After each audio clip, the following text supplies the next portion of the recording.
FBR,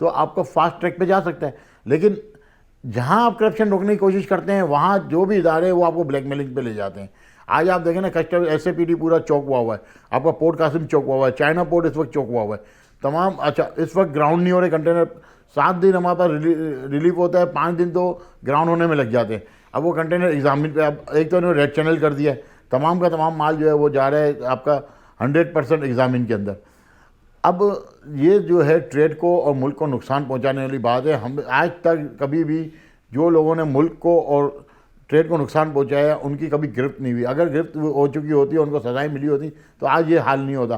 ہماری کوئی نہ ایکسپورٹ بڑھی ہے اور امپورٹ ہماری کم ہوئی ہے, اس کے باوجود ہی پورٹ چوک ہونا یہ ایک المیہ ہے. ٹھیک ہے شرجیل صاحب. اچھا اب یہ بتائیں کہ کراچی کی بندرگاہ پر تجرباتی طور پر نصب کیے جانے والے نئے فیس لیس اسسمنٹ سسٹم کے ذریعے قانونی برآمد کنندگان اور تاجروں کو درپیش مسائل کو حل کرنے میں مدد ملے گی, یا جدید ٹیکنالوجی بھی ماضی میں متعارف کروائی گئی مختلف اصلاحات کی طرح غیر مؤثر ثابت ہوگی؟ جی دیکھیں جو وی بیوک کا قانون تھا یہ وہی چیز ہے, کوئی نیک چیز ہے نہیں. یہ آٹومیشن کا جو ہوتا ہے وہی چیز. اب انہوں نے اٹھا کے کہہ دیا کہ بھائی ایک ہم 56 جو ہے ہمارے اپریزر وہ ایک ہال میں بیٹھیں گے اور یہیں سے جو ہے فیس لیس جو ہے وہ چلیں گے. جی ڈی جس کے پاس جائے گی وہ آگے آٹومیشن میں نکالے, اور نکالے گا ہی نہیں. وہ آگے مارک کر دے گا اپریزر کو, اپنے وہ پی اے کو مارک کر دے گا, اور ڈی سی کو مارک کر دے گا, اے سی کو مارک کر دے گا. تو مجھے نہیں سمجھ میں آ رہا, میں نہیں کر رہا ہوں, تو آپ کیا کریں گے؟ الٹا یہ اور پرابلم میں ڈال رہے ہیں, کیونکہ اصل مسئلہ یہ کرپشن جڑوں میں اتنا بیٹھ چکا ہے کہ اب وہ کرپشن کا ریٹ اور بڑھے گا. ہمیں نہیں لگتا کہ آج تک جو بھی سہولیت کی بات کی گئی ہے اس ملک میں کبھی عوام کو اور عام آدمی کو یا تاجر کو یا کسی کو سہولت آج تک ملی ہی نہیں ہے. سہولت صرف اشرافیہ کے لیے, سہولیات جو ہے یہ جتنے بیوروکریٹس ہیں ان کے لیے ہے, ٹیکنوکریٹس کے لیے ہے, عوام کے لیے کوئی سہولت نہیں ہے. ہم تو بالکل اس سے خوش ہے ہی نہیں کہ آپ جو بھی چیزیں آپ لا رہے ہیں نئی چیزیں وہ ہمارے لیے مسائل ہی پیدا کر رہی ہیں.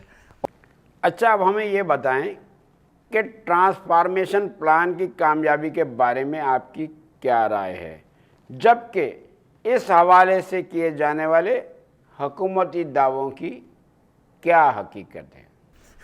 کیسے ہوگا؟ آپ یہ بات کرتے ہیں, آپ یہ بات کر رہے ہیں کہ یہ ہو جائے گا, کچھ بھی نہیں ہوگا. دیکھیں جب تک ول نہیں ہوگی تب تک وہ راستہ نہیں ہوگا. آج یہ بات کرتے ہیں کہ آپ کا جو ریٹرن فائل نہیں کرے گا وہ مہران سے زیادہ بڑی گاڑی نہیں خرید سکتا.